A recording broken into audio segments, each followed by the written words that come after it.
So welcome back to the second round here, everyone, of Star Trek Mastermind, or as I call it, TrekkerMind, because, you know, I'm a millennial. We like to combine words, I guess. I don't know. Even though I prefer Trekkie than Trekker, but that's a different argument. But anyhow, this is the second round of this particular second series of Star Trek Mastermind. If you haven't caught round one, you can go and watch it now. But spoiler alert, I am going to spoil who won that round. So just so you guys know who you might be facing in the final, DK actually won that round. On the Star Trek movies 1 to 6. Bring it on. Bring it on. So, he's through to the final, and he's who you may well be facing in that, if whichever one of you gets through to it. But I have 3 brand new contestants joining me here today. They've all picked a specialist subject. In case you are unfamiliar with the concept of Mastermind, I'm going to quickly go over the rules for the contestants here and for anybody at home who isn't aware. Basically, Mastermind is a 2-round game. The first round is on a specialist subject that the contestants have already pre-chosen. Obviously, in this case, that's a specialist subject within the Trek realm. The contestants get 2 minutes to answer questions on that subject. You can pass as many times as you like, just say pass. And the only time that will become relevant is if it's a tie at the end, then it goes down to who had the least number of passes. So that's really, you know, the top and bottom of it. If you give me a wrong answer, I'll tell you the correct answer before we move on. If you say pass, I'll just go over the questions you passed on at the end of the round. Round 2 works in much the same way, except you get an extra half a minute, 2.5 minutes, and it's general knowledge. So in this case, general all around anything in the Trek universe knowledge rather than being specialized. So it's a bit more broad and a bit more complicated, perhaps, hence the extra time. So without any further gubbins, I'm going to jump into the episode. I did actually do a little, well, I was going to say I drew straws, but I didn't because I'm not in the 1800s. I used the little internet spin the wheel thing to find out an order for where everyone was going to go. And the first person it came up with is Stephen. So, Stephen, if you could step up to the virtual black leather chair, please. Oh, intimidating. Yes, I'm shining the light in your eye. How many lights can you see? 4 lights. Oh, I forgot to do this. Apologies. So, yes, as we now enter the quiz proper, and we will make it so. So there you go. You got to add a little bit of Picard in there. So, contestant 1, what is your name or handle, and where are you coming to us from this evening? I am Steve, and I'm coming from Newcastle in the UK. Nice. UK, about one of the only people I think that I'm contacting from my actual country so far, because I was in touch with Spain, the US, and I think we've got Ireland on the call today for later. Spoiler alert. But nice. Yeah, so we'll get into a little bit of a chat before your second round. But first of all, what was your specialist subject that you chose for round 1? I went with Star Trek Insurrection. That's right, the movie Star Trek Insurrection. Right, well, I have your timer and I've got your questions already here. So you're aware that you have 2 minutes and you're familiar with the rules? Yes, I am. Awesome. Your time will start when I give you the word, and it'll end when you hear the red alert klaxon, which I have on the timer. So, right, all set? Mm-hmm. Okay, 2 minutes. Your time starts now. In what year is the movie Star Trek Insurrection set? Pass. At the end of the film, how many minutes of air does Worf say the Sona flagship has left when the crew surrenders? 3. Correct. What is a gorge? That's a spot. Yep, Klingon pimple, I'll give you. Which actress plays Picard's love interest, Arnige? Oh my god. The thing I didn't write down. Pass. Okay. When the Baku planet restores Geordie's sight, he claims he's never seen what before in the way that others do? Sunrise. Correct. Who composed the score for the movie? Pass. Fair enough. Who directed it? Pass. Oh, Fricks. I'll give you that one just, yeah, Jonathan Frakes. From where does the name Briar Patch originate?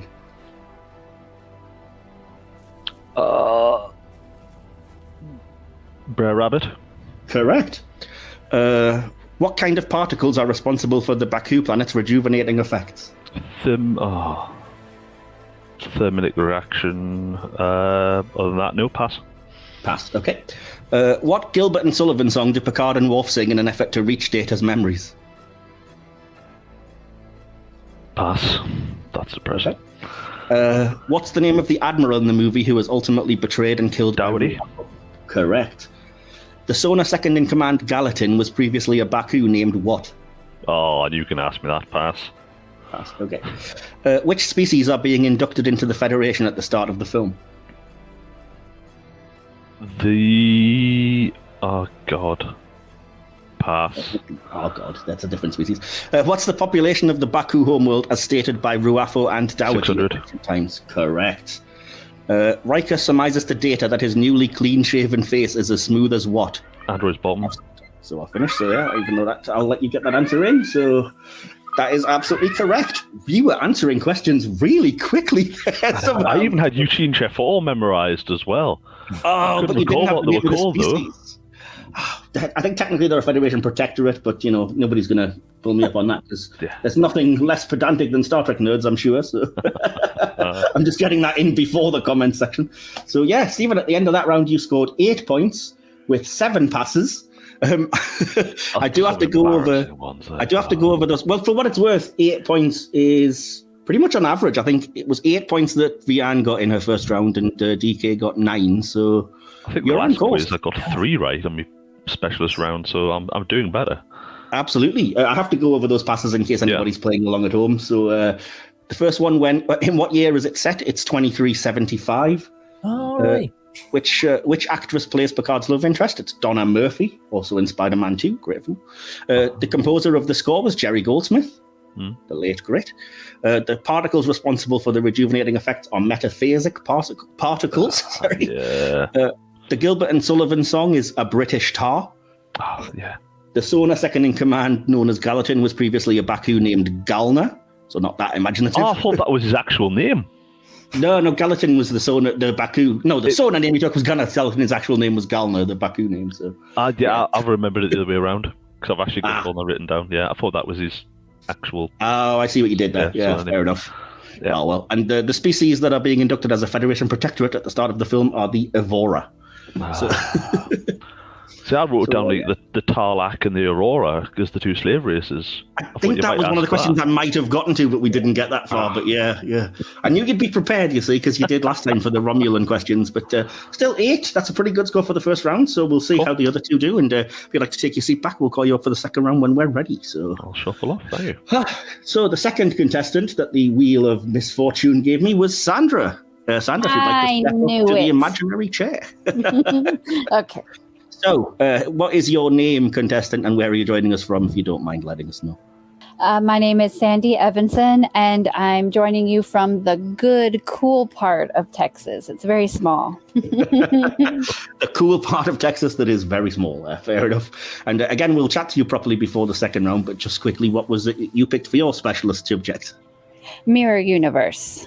That's right, the mirror universe. That was some interesting fun to try and find questions for, because it turns out there's a lot less mirror universe episodes than you think there is when you're trying to find questions. But I didn't. I was surprised too when I was studying, because mirror universe is certainly set apart from other parallel universe episodes, and I'd forgotten that. Yeah. Yeah, absolutely. But I've got enough, hopefully, to keep us going. And you're familiar with the rules. You've got 2 minutes. You can pass as many as you like. Okay. Right. So, as I say, you'll be starting when I say so, and you'll stop when you hear the red alert klaxon, unless I'm in the middle of a question, as tends to be the way Mastermind goes. Right. Are you ready? Yeah. Okay, your 2 minutes start now. Which 2-part episode serves as a sequel to the Tholian Web and a prequel to Mirror Mirror? In a Mirror Darkly, parts 1 and 2. Correct. Which character seemingly returns from the dead in the DS9 episode Resurrection?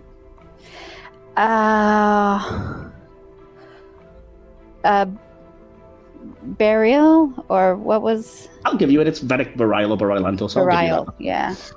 With which species are the USS and ISS Enterprise negotiating during the events of Mirror Mirror? With the Hawkins. Correct. What is the mirror version of Chief O'Brien's nickname? Smiley. Correct. What's the name of Emperor Giorgio's massive flagship as seen in Discovery Season 1? The Shenzhou? It's the ISS Charon, sorry. Oh, okay, that's okay. Which Voyager crew member appears as their mirror counterpart in the DS9 episode Through the Looking Glass?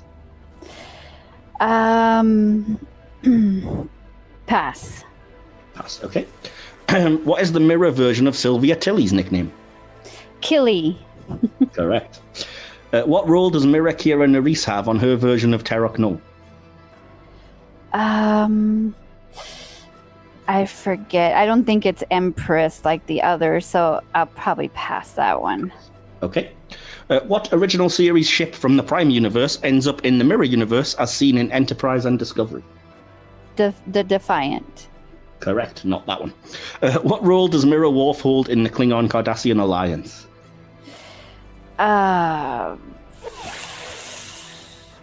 Captain. No, he's the regent. With who is the Mirror version of Ezri Dax in a romantic relationship? Kira. No, it's Lita. And who was second in command on the Mirror Terok Nor? Oh. I'm just... Yeah, I'll pass that one too. Didn't know Pass that one? Okay, well, that's started to finish. I could have took the answer, but... right, so, Sandra, at the end of that round, answering slightly slower than Stephen, but not by much, you scored 6 points with 3 passes. Okay. As I say, I will have to go over those passes in case anybody's playing along at home. The first one, the Voyager crew member that appears as their mirror counterpart. I'm sure a few people will be shouting this. It was Tuvok. Oh, yes. Okay. The role that Mirror Kira has is actually the name she's known by. It's just Intendant on Terok Nor. Okay. Right. I thought it was Prefect. Well, I probably could have took Prefect, but Intendant tends to be the rank I go with. But I remember. Yeah. And who was second in command of the Mirror Terok Nor? It was Garak. So, that's right. Okay. So, 6 points to Stephen's 8, but still all to play for. We have a second round to go. So, if you'd like to take your seat back, and we'll call up contestant number 3. Right, contestant 3, if you'd like to pop to the intimidating their leather chair. Welcome to Star Trek Mastermind. And what is your name and where are you contacting us from today? My name is Ken, and I'm from the beautiful county. It's the Riser of Ireland, Kildare. Oh, I love it. So you may think you're answering questions on, that one terrible episode of Next Gen or Chief O'Brien, but no. What did you actually pick as your specialist subject? I picked Enterprise, the entire brilliant series. Yes, the entirety of Star Trek Enterprise, which was less difficult to find questions for, given there's almost 100 episodes. But Swing wide in there.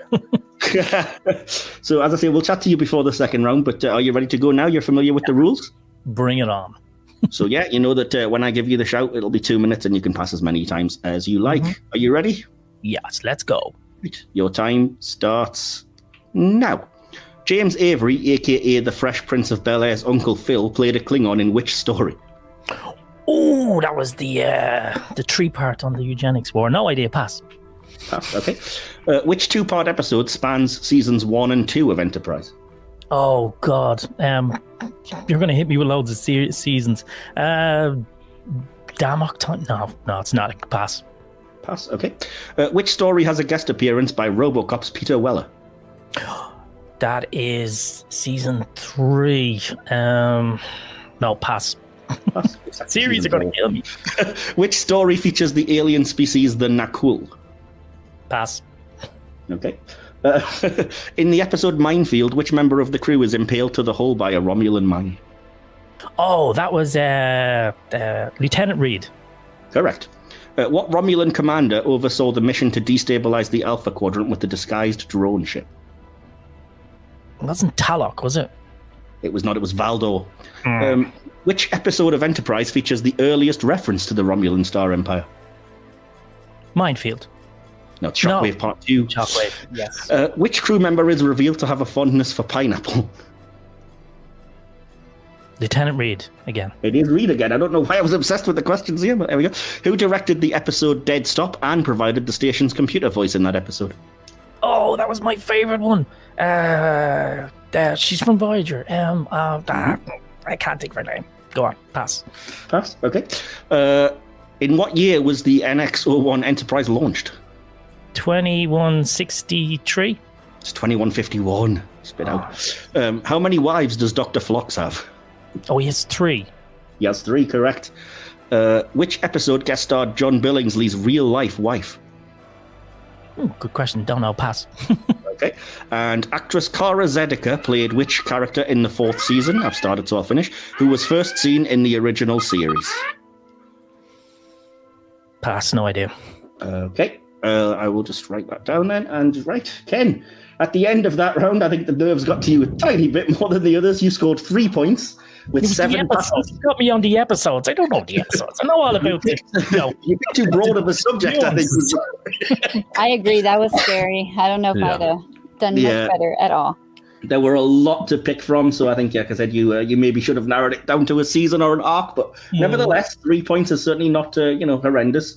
But I do have to go over your 7 passes, which, by the way, is still less than Stephen. But, actually, I think it's the same, but never mind. I just wanted to have a go at him. If you don't know it, you don't know it. So, James Avery, the Fresh Prince's Uncle Phil, R.I.P., was in the episodes Affliction and Divergence. Mm-hmm. The 2-part episode that spanned seasons 1 and 2 was Shockwave. The episode with a guest appearance by Peter Weller was Demons and Terror Prime. The Nakul guest starred in the 2-parter Stormfront, although they did have a cameo at the end of 0 Hour. The next one was the episode Dead Stop, and the station's computer voice was directed by Roxanne Dawson, who played Bellana. You were right, it was from Voyage. I know you knew that somewhere in the back of your head. My favourite Star character. The episode that guest starred John Billingsley's real-life wife was Regeneration. She wound up assimilated. And Kara Zediker was T'Pau, the character previously seen in the original series, and who gave a 80s hair metal band the name here in the UK as well. Right, so Ken, we never know. That might be a winning score. You end up storming the general knowledge round. It could happen, but never know. We might take your seat and we'll go back and we'll start with the second round. And in the second round, we always go with the person with the highest score first. Conveniently, this just ends up exactly the same as we did in round 1. So, Stephen, if you'd like to pop back up as the man who's currently in the lead. Okay. Hopefully I'll do as well as I did last time. You're not going to ask me about Prodigy or, Well, first of all, I have to find the general knowledge question. What's wrong with asking you about Prodigy? Prodigy is a fantastic bloody show that everyone should watch. I've not watched it. Really? I've watched like 3 episodes and I never got back to it. That is criminal. I've even got the Blu-ray of the first 10 episodes. It's the best new Star Trek series. It really is. Yeah, well, minus 8 points to me. Yeah, so you better believe it, man. Anyway, so welcome back. Anyway, I haven't spoken to you for a little while. How are you? How's all things with Stephen? And how is your Trek fandom going, apart from missing the best of the new series? I'm looking forward to season 2 of Stranger Worlds, really. I'm looking forward to the Lower Deck crossover, assuming that you've actually watched that bloody series. But I have watched Lower Decks. That is a lot more entertaining than Prodigy. It is not. Prodigy's brilliant. Gosh dang it. It really is the best of the new shows. I'm not kidding you. Anyway, stay tuned, by the way. I think we have an upcoming interview with the head writer, executive producer, Aaron Waltke from Star Trek Prodigy. At which point I will just be gushing over how good the show is and lamenting that some idiots aren't watching it. But never mind. Aren't watching it yet. But anyway, so the most recent thing that aired then was Picard season 3. What did you think of that one, out of curiosity? A lot better. Great improvement. Yeah. A lot of fan service and things like that. But yeah. Did you think it was the home run that a lot of people were making it out to be, the best sort of Trek thing in years or any of that? Yeah. Okay. Yeah. I thought I was trying to comparing it. Obviously, I've not really seen Prodigy, and I only really compare it in that case against Lower Decks. Lower Decks being fresh. Worlds, but, Oh, yeah, sorry, Stranger Worlds, of course. That's enough of that. But yeah, the questions on the first round were on Star Trek Insurrection. What made you pick that particular category? Yeah, we narrowed it down from the movies to at least one movie, so I have to think actually pick. But yeah, it worked well. I've watched it recently, obviously, just to make some notes. Yeah, fair enough. You answered well. You covered a few of the points that I'd sort of prepped for. I was expecting to figure what was the name of the trill that sits next to Riker, things like that. Right, so round 2, as you know, is just general Trek knowledge, which could be anything, including the series you haven't seen, sorry. But we'll try our best, and as I say, if anything comes up that you don't know, you just have to pass. Yeah. You're currently in the lead with 8 points, so and as I said, you do know you've got an extra 30 seconds for this one, so let me just find the round 2 timer. And are you ready to get going? Yeah. Okay, your 2.5 minutes starts now. To what rank is Worf promoted during Star Trek Generations? Commander? A Lieutenant Commander. With which lower decker did Lieutenant Barbara Brinson have a romantic relationship? Boimer? Correct. Who does Data push into the sea during a holodeck program in Generations? Oh, is it right? Dwarf? It's Crusher. Ah, What's the title of both the Star Trek Prodigy video game and its two-part first season finale? pass. Yeah, I figured. From The Cage and Strange New Worlds, what is number one's real name? Pass. Okay. Who does Picard learn has perished in a fire on Earth? Well, his nephew, but his family, basically. I need a bit more specifics if you could. His brother? Brother and nephew, I'll give you that, yeah. Fair enough. Which Next Gen two-parter gained a third part decades later as part of a completely different series? Oh, nah, pass. Pass, okay. Which character is portrayed by Paul Wesley in the Strange New Worlds first season finale? Pass. Okay. What vintage was the bottle of Dom Perignon used to launch the Enterprise B? What a question. 95? It's 2265, sorry. Such Sweet Sorrow is a two-part episode of which Star Trek series? Nope, pass. Pass? You could have just guessed, there's only a few. Anyway, who wrote The Best of Both Worlds? Pass. Which James Cameron film regular appears as a bridge officer on the Enterprise B?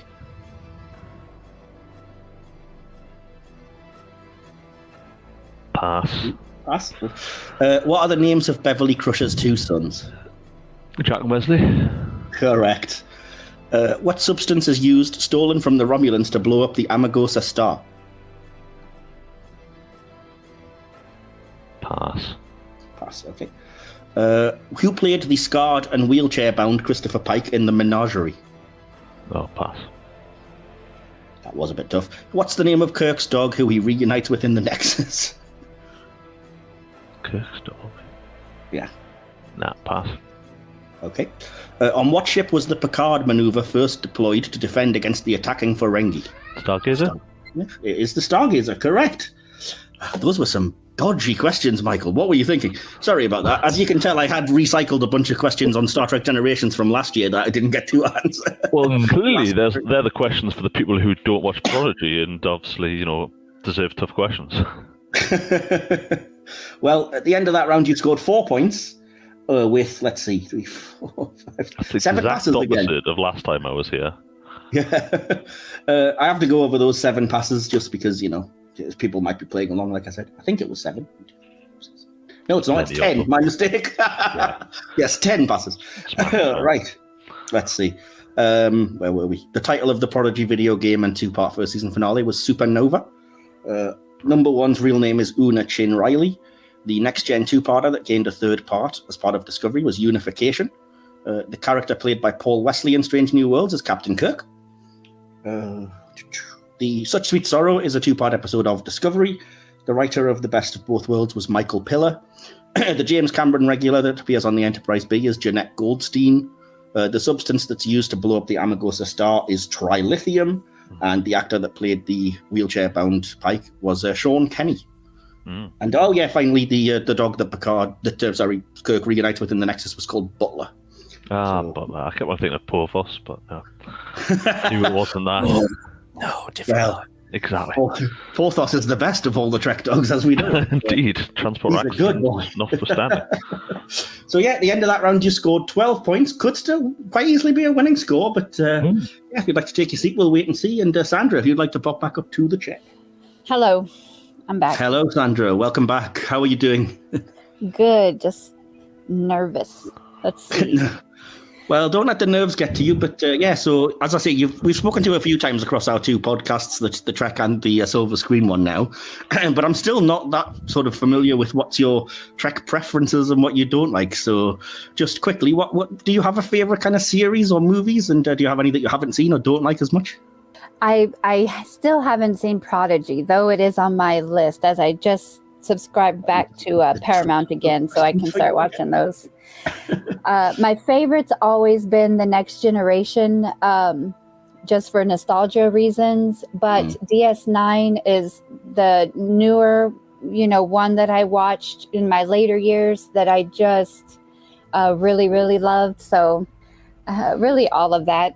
And then of the newer shows, I've just really been impressed with Strange New Worlds. I like it a lot, and the newest season of Picard, I like so much. Those are my favorites of all the new Trek series, and I think just because it just reminds me of the Next Generation, both of them, just in style and feel. I think that's why. Fair enough. Well, people will have had a chance by now to check out your thoughts on the Picard seasons 1, 2, and 3, which you can check out on the channel. Links will be in the description. But yes, Andrew was one of our 4-person panel, that reviewed all of Star Trek Picard. So if you're interested to know what she thought, along with me, DK, and Adrienne, you can always catch those. But yeah, and so you picked the Mirror Universe for your specialist subject. What made you decide to go with that, Sandra? Just something I've been fascinated with. It's always fun, kind of like how the hologram episodes in The Next Generation were always fun. Of course, The Next Generation didn't really have any mirror episodes, but that's just something I've liked. And then just the whole parallel universe thing, and the having them maintain continuity of both universes, which they didn't always do perfectly, but I just think that's really neat. Yeah, well, you did pretty well. I mean, you scored 6 points in the first round, and obviously you know that Stephen is currently in the lead with 12 points, so 6 points will tie the game, 7 points will put you into the lead ahead of Ken's round. So are you familiar with the rules? You're happy to take your 2.5 minutes for all just general Trek knowledge? I'm ready. Right, so you know the drill. As soon as I give you the shout, it'll be time. So, round 2, general knowledge. Your 2.5 minutes start now. With what herb does Kirk ask Picard to pass him when making breakfast in the Nexus? Oregano? It's dill. Which Next Gen 2-parter saw Data take command of the USS Sutherland? Pass. Okay. To what year does Data find himself transported in Time's Arrow?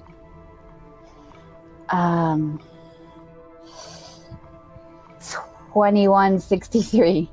1893. You went the other way. That's right. What was the name of Captain Pike's horse as seen in his Telosian illusion of home during the cage?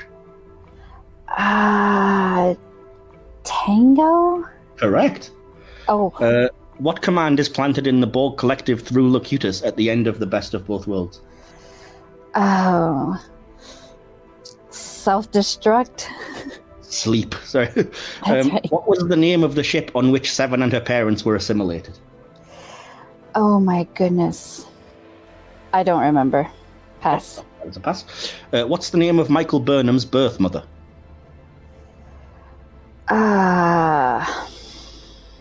Mary. It's Gabrielle. What specific episode introduces 7 of 9? Oh, I'm not good with episode names. Pass on that. Okay. What connects the Springfield, Freedom, and Niagara class Federation starships? Pass. Okay, that was tough. What class of starship are the USS Pasteur from All Good Things and the USS Quito from Lower Decks? Olympic class? Oh, wow, well done. That's correct. I was not expecting you to get that. On what mining colony... Oh, I feel bad about this. On what mining colony did Dahl and Co. find and commandeer the USS Protostar? No idea. Yeah, that was a prodigy question. What class of starship is the massive Enterprise J shown to Jonathan Archer from a potential future? No idea. Okay. What space station initially detects the destruction of the Ivor Prime colony in Star Trek First Contact? Starbase 8? It's Deep Space 5, sir. Deep Space 5. When Picard first enters the holodeck in First Contact, he's in the wrong chapter of his story. I've started, so I'll finish. Which chapter does he instruct the computer to begin? 3. 13, sorry. Andra. Oh dear, turns out nobody's doing particularly well in the general knowledge round. At the end of that round, you scored 2 points with, I think, 6 or 7 passes. I'll go through them at the end, but yeah, unfortunately with a score of 8, that doesn't catch Stephen's score of 12. So you won't be progressing to the final. But thank you for taking part. And genuinely, I feel like I should be giving you extra points for knowing Olympic class, because that really impressed me. So, oh, that globe. It's memorable, the shape of it. It is. So just let me go over those passes for you and for anyone else playing along. The Next Gen 2-parter where Data took command of the Sutherland was Redemption. The name of the ship on which Seven and her parents were assimilated was the Raven.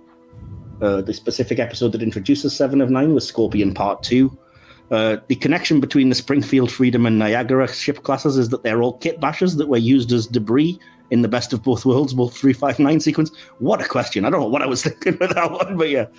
The mining colony on which Dahl and co. find the protostar was Tars Lamora. The Enterprise J is a Universe-class ship. And that was it. That was all of the passes. So... The Raven's the only thing that was in my brain I couldn't access. The rest of those I really didn't know. That's fair enough. So, thanks again for joining us and taking part. Do you want to stick around and see if Ken can catch up to Stephen's score? I do. I'm hoping for second, so let's see what happens. Fair enough. Right. If you'd like to take your seat, and Ken, if you'd like to pop back up to this intimidating, not really there leather chair. Yeah, bring it on. I think I would have got 2 there in the last round, actually, myself. Yeah, me too. These episodes killed me. I have no idea. I never even watch episodes and anything. I just go, hey, it started. Well, it's not called amateur mind. So. Oh, burn. But so clearly I need to pitch my questions a bit easier. But anyway, it was easier last time. It wasn't. You didn't get anything last time. Anyway. I got about 8 in the general knowledge round last time. Well, maybe. Fair enough. Ken, anyway, you're the one in the spotlight who I'm shining 4 or possibly 5 lights on. Welcome back. This is only your second appearance on the channel. Your first, obviously, was the top 10 Federation ships. Mm-hmm. So we learned quite a bit about you, including your love of all things Star Trek Enterprise. Was quite amazed to see you include the Intrepid and the Warp Delta among your top 10 ships, both Enterprise represented. And spoiler alert, but obviously the surprise winner of that was the Enterprise NX-01, which I'm guessing pleased you. Yes. Oh, yeah, absolutely. What a shit. I'm guessing, I mean, we normally would ask why did you pick your specialist subject round, but I think it's fairly self-explanatory why you picked Star Trek Enterprise. Yes.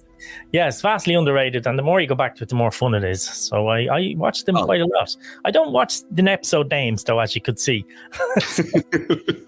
I try not to ask as much about the most recent episode names because they don't appear on screen, but I think, it's fair game during the original series to Enterprise when they actually had the title on screen for you. But still, not everybody's as nerdy as me. I've learned over the years. But anyway, so yeah, I know I agree with you. Enterprise, I think, grows on me every time I watch it, and it's still underrated. It's a great series, especially those last couple of seasons. But yeah, you're great. Absolutely. So other than that, then, is there anything else that you are confident answering questions on in the general knowledge round, or anything that you're dreading coming up? Oh, everything. I mean, I'm just here for the fun, It's like, I can't do much about Star Trek, but obviously I've been revealed that I should have stuck to Star Wars. So, or even Battlestar Galactica. Bring it on. I'm up for this. Come on. Ooh, don't swear like that on my Star Trek podcast. Nah, I kid. We're all, all for crossing the streams here. We're all multi-purpose geeks, I think. But you currently have 3 points at the end of your first round. So brilliant. You're trying to catch Stephen on 12 points to win the game. Yeah, gonna win this. I mean, obviously, 9 points in the general knowledge round would give you a tie. 10 points would win it for you. Wow. On a similar note, 5 points would catch you up to Sandra's final score of 8. 6 points would beat her and to give you second place at least. So, yeah, with all that in mind, you know that you've got 2.5 minutes and you can pass as many times as you like. And right, all set. Go for it. Right, your 2.5 general knowledge minutes start now. What's Worf's rather atypical favourite drink? Coffee? Rattigino. Prune juice. What's the name of the shuttle that contains a sort of dune buggy from Star Trek Nemesis? Oh, no idea. Simpson. The Argo. What name did the Vulcan baseball team give themselves in the DS9 story Take Me Out to the Holosuite? Did the Pauls? The Logicians. In First Contact, which decks are the Borg said to control before stopping their advance at deflector control? Oh, engineering. It's 26 up to 11. Despite this report, how many decks does Picard tell Lily that the Enterprise E has? Oh, 30. It's 24. So, yeah, don't know where the other 2 went. Which location has a Klingon monastery where monks stand guard over time crystals? No idea. Pass. Boreth. What species is Naomi Wildman's father? Pass. Okay. In Star Trek First Contact, Troy is suffering the effects of 3 shots of which alcohol when Riker catches up with her in the bar? Vodka? It's tequila. What's the name of Captain Proton's secretary? Oh, no idea. Pass. Pass, okay. What 2-word phrase does Worf exclaim when blowing up the deflector dish in First Contact? Assimilate this. Correct. Which species did the Klingons fight in the Battle of Clack de Kel Bracht? The Andorians? It's the Romulans. How long does Data claim he was tempted by the Borg Queen, which he claims is nearly an eternity for an android? God, was it 1.1 nanosecond or something? 0.68 seconds. Which character was ultimately revealed to be a Klingon spy during the Trouble with Tribbles? Oh, pass. I can see his face, but Charlie something. I don't know.